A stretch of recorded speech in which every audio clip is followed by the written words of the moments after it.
Hey friends, I'm back with another update on our quarantine food storage challenge. Today I'm also answering lots of your questions about our experience with this food storage challenge. For those of you who are new here, I'm Stephanie from sixfiguresunder.com. We've been staying home for 7 weeks now. Our last monthly grocery haul was on March 9th, so almost 8 weeks ago. On March 25th, we decided to start doing a food storage challenge where we don't go to the store at all.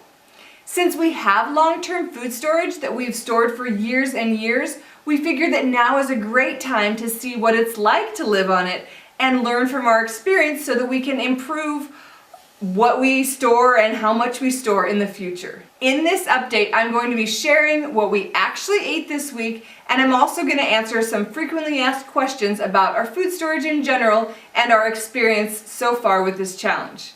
Okay, what we ate this week. I won't go into as much detail on what we ate this past week as I usually do because I've got lots of your questions to cover.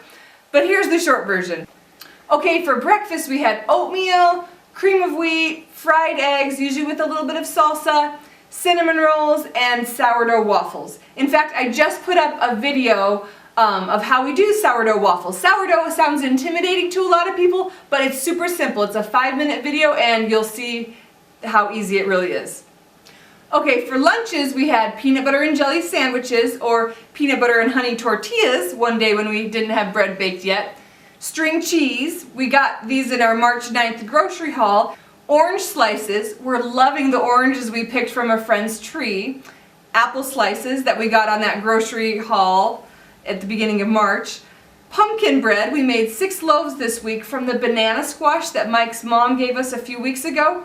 If you're not familiar with banana squash, it's great. It cooks up just like pumpkin, only a little bit less watery, and it can be used just like pumpkin. Okay, for dinners, we had spaghetti squash with sauce. This is a spaghetti squash that I got at the local U-Pick farm last summer, like in July, I think. The great thing about winter squash is it lasts a really long time. If you've never had spaghetti squash, it's pretty cool how it cooks up and can be served just like spaghetti. Shepherd's pie. I forgot to get a picture of this one. It's one of my go-to quick meals when I make it from instant mashed potatoes, boxed stuffing, and whatever veggies we have, whatever meat we have, and cheese, except this time we didn't really have much cheese on it. Stir fry with rice. This was kind of a vegetable stir fry, but with homemade sweet and sour sauce and pork stew meat. I cooked the frozen stir fry veggies so they were a little bit softer than a normal stir fry, but that's actually how the kids and I like them. Beans, cabbage salad, and pasta. This was somewhat of a random meal, but it was fun to have a cabbage salad. I had bought the cabbage salad back in March's monthly grocery haul with the intention of making egg rolls because I thought I had a bunch of carrots at home, but then I realized I didn't, so it was good to use up this cabbage before it went bad. Picnic with Grandma and Grandpa. We went to my in-laws to play for the evening, and the kids cooked hot dogs over the fire. We had diced seasoned potatoes and green salad that my mother-in-law made, and I brought Jell-O with pineapple and deviled eggs. Then we had pumpkin custard, which is like pumpkin pie but no crust, and it's thicker, and brownies for dessert. It was a lot of food and it was delicious and we all enjoyed it. We had leftovers 2 times this last week. I love leftover days because I don't have to cook and everyone can choose what they want to eat and just eat what they like. Dessert.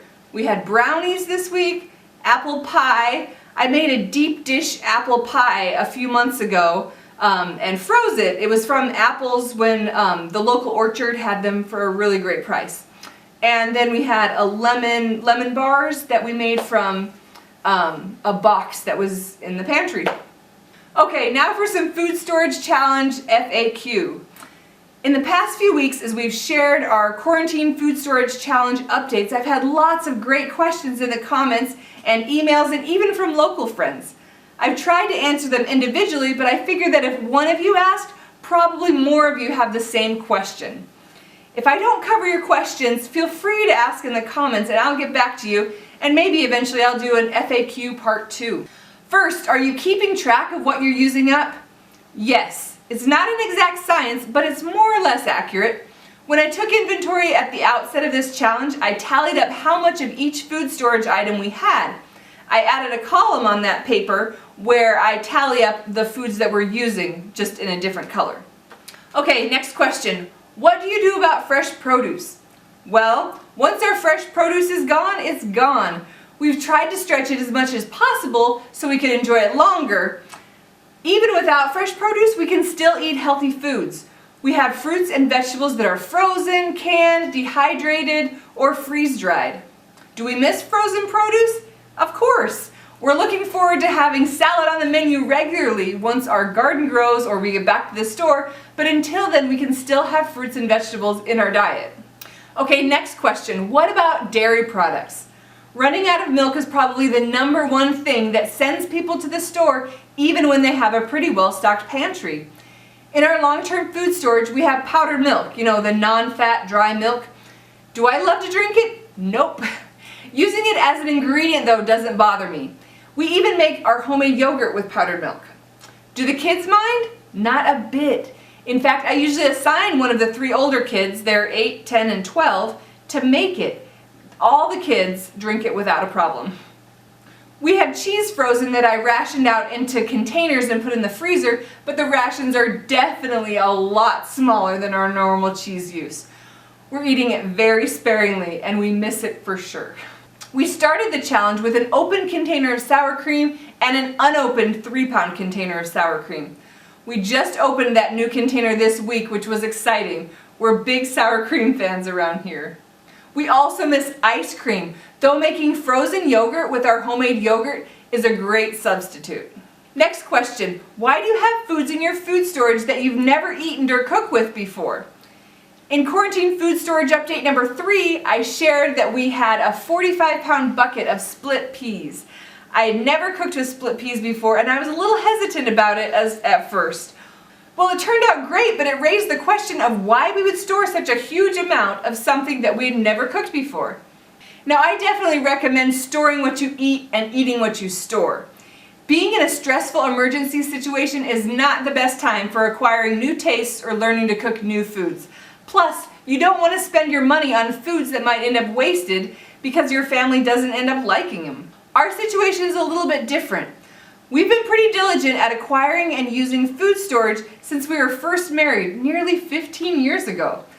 In addition to what we have bought ourselves, we've also been the recipients of food storage items from friends who have moved and for whatever reason couldn't bring their food storage with them. This has happened on multiple occasions over the years. I'm not sure how we got so blessed, but I think it's partly because people know that we'll graciously accept it and actually use it.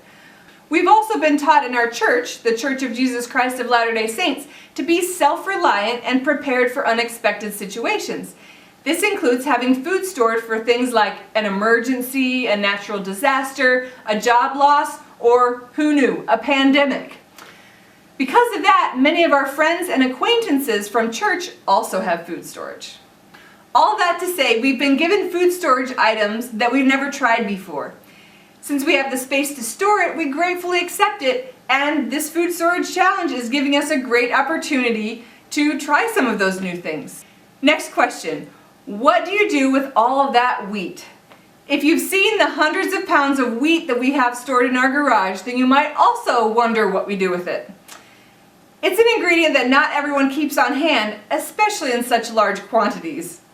We have an electric wheat grinder that we love, a Wonder Mill, that we use to make freshly ground whole wheat flour. Then we use that flour for everything you can imagine we'd use flour for. Baking bread, muffins, bagels, cookies, cakes, naan. The possibilities are endless. There are other things you can do with wheat, but so far for us it's just baking. The great thing about wheat is that it stores forever, like 30+ years. We have some wheat that we purchased in bulk ourselves and some wheat that we were given by older friends when they were moving. The older wheat we're using is from the 1980s. Next question, won't you have to majorly restock your food storage when this is all over? Yep. We're actually looking forward to it. Like I said, a lot of our food storage that we got from other people is pretty old, so we're glad to make good use of it and then replace it with new stuff.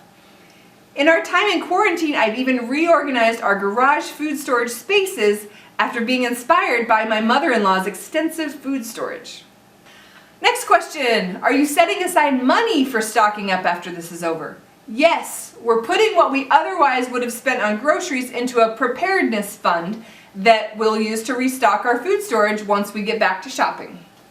Next question, do you have any recommendations for where to buy food supplies in bulk? Yes.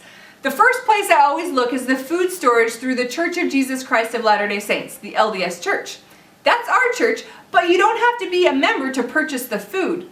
I'll leave a link below where you can look to see if there's a home storage center located near you.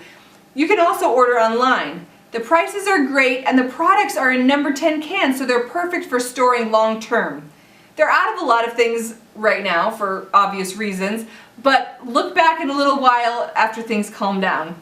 Sam's Club is another great place to find bulk items like flour and sugar and rice and canned goods. Also, Winco has a lot of great bulk foods with tons of variety and great prices.